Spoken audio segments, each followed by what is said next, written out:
I bought the house because it was cheap. That's how every horror story begins, right? But it wasn't just cheap.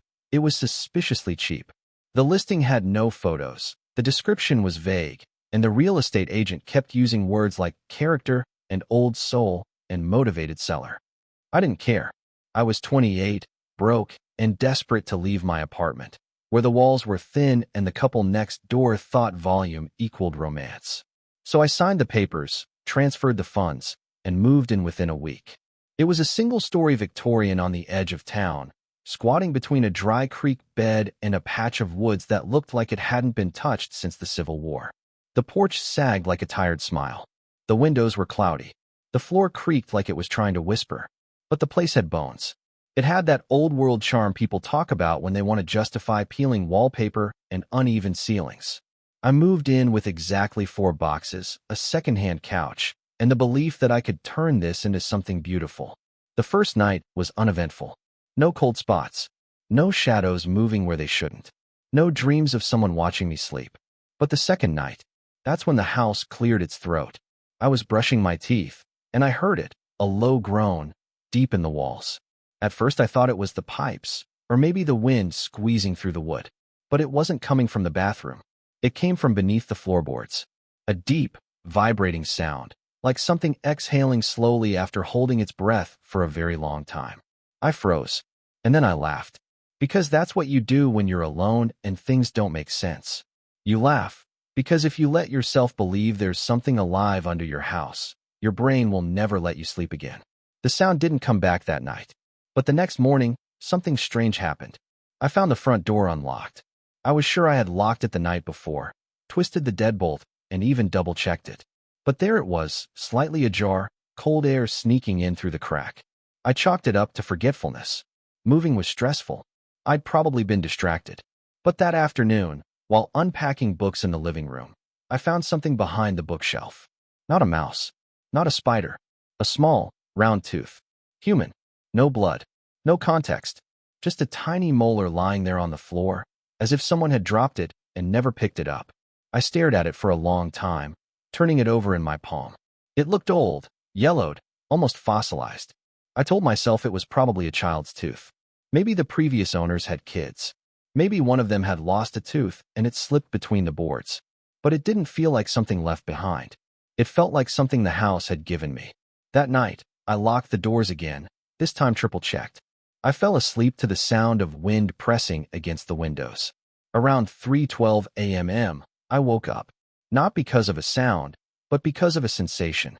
Like the house was holding its breath again. There was this pressure, like something heavy moving under the floor. Not footsteps, not scratching, shifting, like earth being rearranged, like muscle sliding against bone. I sat up, heart punching at my ribs, and whispered, "Hello." And then, from beneath my bed, I heard it. A faint, wet gulp. I didn't sleep for the rest of the night. I sat up in bed with the lamp on, heart galloping, blanket clutched like a shield. I even reached down at one point to check beneath the bed, just to prove to myself I wasn't losing it. Nothing. Just dust. A stray sock. An old floorboard with a crack wide enough to fit a coin.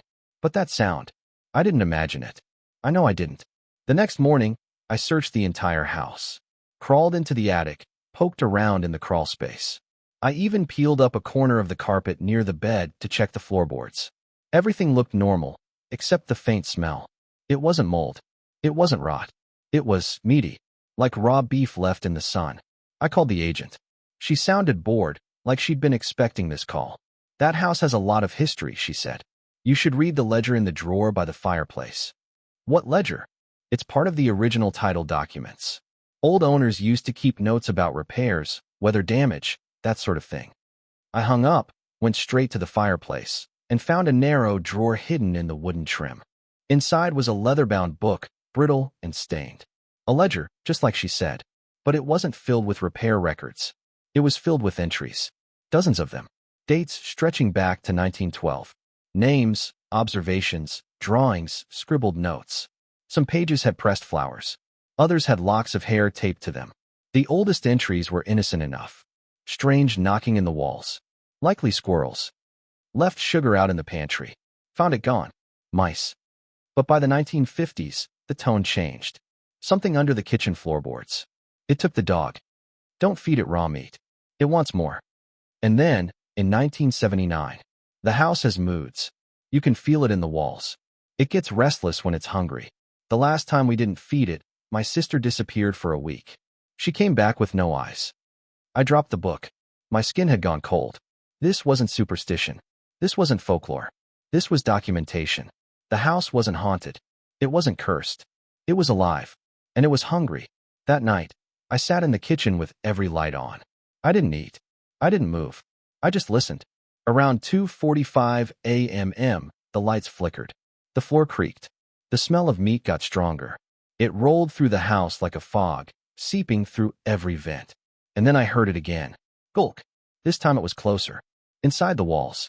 I bolted, grabbed my coat, and ran outside barefoot, shivering on the porch. My breath steamed in the cold. The house just sat there behind me, silent, still, unmoving. But the front door creaked open on its own. I didn't go back in until sunrise. When I finally mustered the courage to re-enter, I found something waiting for me in the kitchen. A steak. Raw. Marbled. Fresh. Just sitting on the table. I hadn't bought it. I hadn't left it out. There was no note. Just a perfect cut of meat, still cool to the touch, as if placed there moments ago. I threw it in the trash, grabbed my phone, and called the police. They sent an officer, older guy, skeptical, polite. I told him someone had broken in and left raw meat in my kitchen. He checked the locks, inspected the windows. No signs of forced entry, he said. You sure you didn't leave the door unlocked again? I didn't answer. He left after taking my statement. That night, I moved the couch in front of the door. I locked every window. I didn't sleep. I just waited. And at 3:12 a.m. sharp, I heard something walk across the attic. But I don't have an attic. Not one you can enter, anyway. No door, no ladder. Just slanted ceilings and old insulation. The footsteps didn't care. They kept walking, slow and heavy, creaking every beam. The house was hungry again. I started leaving the house during the nights.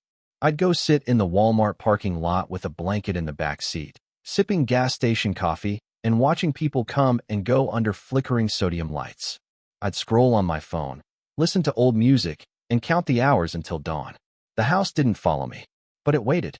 Every time I returned in the morning, it was different. Things weren't where I left them.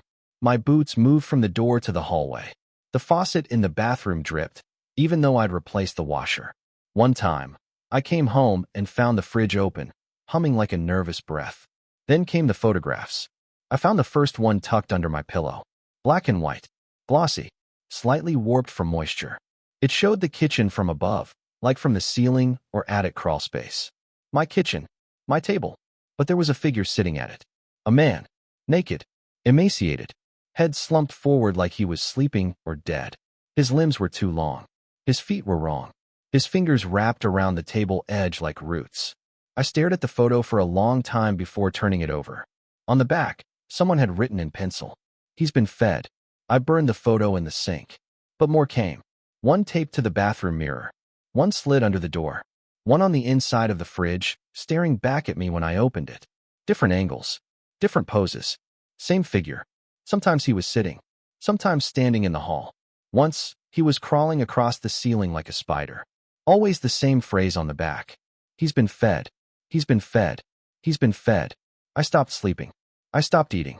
I barely existed anymore. Just a nervous system wired into the house, reacting, pulsing, recoiling. I went back to the ledger. In the last few pages, the handwriting became erratic. Words trailed off. Sentences repeated. The ink blurred, like it had been written with trembling hands. One entry simply read, "We gave it the neighbor's dog."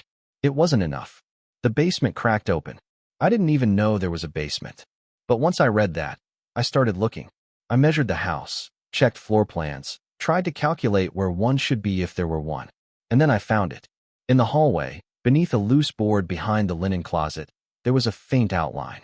The wood was newer there, not original to the house. I pried it up with a crowbar. Below was a trapdoor. My fingers hovered above the iron ring. I shouldn't have opened it. But of course I did. A steep wooden staircase led down into the dark. No light. No insulation. Just earth and old brick. I stepped down one creaking stair at a time, holding my phone's flashlight out like a weapon. The air got colder with every step. Wet cold, not just chill. At the bottom was a dirt floor, a small brick room with walls so old they were crumbling. And in the far corner, a hole. A sinkhole. Circular. Black.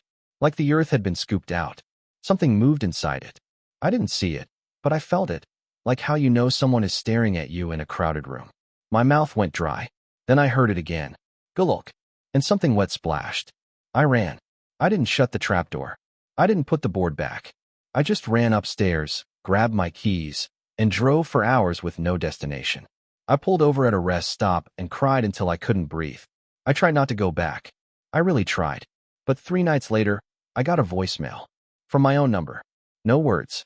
Just a long, low sound, like breathing through meat. And then a voice whispered, "You forgot to feed it." I tried to move out. I really did. I packed a duffel bag, left everything else behind, and drove 3 towns over to a cheap motel with stained carpet and a vending machine that spat out hot cans of Coke. I blocked my own number. I deleted the real estate agent's contact. I told myself I'd list the house online, sell it for whatever I could get, and never speak of it again. I lasted 4 days. The dreams started on the second night. Dreams of wet breathing, of walls that flexed when I touched them, of eyes, not human, watching me through keyholes. On the 4th night, I woke up to find the motel door unlocked. The room was freezing. I got up, heart pounding, and checked the parking lot. My car was gone. I stood there in my pajamas, blinking in the orange glow of the lot lights, breath puffing in clouds. It wasn't stolen. The motel had cameras, and the front desk said no one had driven it away. It had simply vanished. That's when I knew. The house hadn't let me leave. I took a cab back the next morning. The ride was silent. Even the driver seemed nervous, like he didn't want to ask why I was going back to a place I so obviously didn't belong in. When we pulled into the driveway, he didn't wait for a tip. The house was still, quiet, but the door was open, wide like a mouth. And inside, waiting for me in the foyer, was a package, wrapped in butcher paper. I unwrapped it slowly. My hands were shaking. Inside was a heart. Raw, large, human-sized, still warm. I dropped it and staggered back, while rising in my throat. That night, I wrote a note. "I don't know what you are. I don't know what you want. But I'm not your caretaker." I slid it under the floorboard near the linen closet and nailed the trapdoor shut. For a few days, nothing happened. No breathing. No photos. No meat. I started to think maybe I'd won. Maybe the house understood. But then I got a knock at the door. A man in a gray suit stood outside. Middle-aged. Thin. His eyes were pale, and his smile didn't reach them. "I used to own this house," he said. I didn't answer. He held out an envelope. "I left something for it in the walls. You should know what you're living with." I didn't take the envelope. I didn't speak. He set it down on the porch, tipped his hat, and walked away. Inside the envelope was a Polaroid. Another photo of the man at the kitchen table. Except this time, he was closer to the camera. You could see the holes where his eyes should have been. And underneath, a note. "Don't starve it. Don't trap it. Don't lie to it." That night, the lights flickered. The house was mad. The walls throbbed. The pipes howled. The wallpaper peeled in long strips, revealing words scrawled underneath. "Feed me. Feed me. Feed me." And from beneath the floor, I heard scratching. No, not scratching. Digging. I didn't sleep that night. I sat in the kitchen, knife in one hand, flashlight in the other, listening to the house breathe. Because it was breathing. I could feel it in the floors. Every wooden beam pulsed with slow, rhythmic pressure, like the house had veins and blood and a pulse. I don't know what changed in me. Maybe it was fear. Maybe it was exhaustion. But at some point, I stopped being afraid of dying. And I started being afraid of what I might become if I stayed. I made a plan. At sunrise, I pried the trapdoor open. The nailed boards had been shredded from the inside. The iron ring was slick with something dark. The smell hit me like a punch: copper, rot, and earth. I brought rope, a lantern, and a hammer. I tied the rope to the banister and lowered myself into the basement again. The hole was still there, bigger now, breathing slowly. And beside it, something had grown. A mass of limbs. Flesh. Not human, not animal. A growth that pulsed like a heart. It had faces, or the memory of them. Half-formed mouths. Skin stretched like wax. Hair sprouting from places it shouldn't. It twitched when I got close. It wanted to be fed. I lit the lantern. Poured gasoline in a wide circle around the room. I had brought it with me, along with a lighter and a final letter, which I left at the top of the stairs. To the next owner. Don't live here. Don't fix it. Don't stay. This place isn't haunted. It's alive, and it will trick you into loving it, into serving it. Burn it, or it will learn to follow you. I struck the match. The fire didn't roar. It howled. The entire house screamed, not from the flames, but from hunger. I ran, stumbling up the stairs as the basement lit like a kiln. Smoke poured through the floorboards. The wallpaper curled. The windows popped. But I didn't stop. I made it outside as the porch collapsed behind me. And for the first time since I bought it, the house spoke. A voice, not mine, not anyone's, echoed from the flames. You lived in me. Now I live in you. The house burned for 17 hours. The fire department found no signs of arson, no bodies, no evidence of a basement. They called it an electrical fire. Said I was lucky to get out. I moved into a new apartment across town. I didn't take anything from the house with me, not even my wallet. But I still wake up at 3:12 a.m. And sometimes, when I walk barefoot across the kitchen floor, it breathes.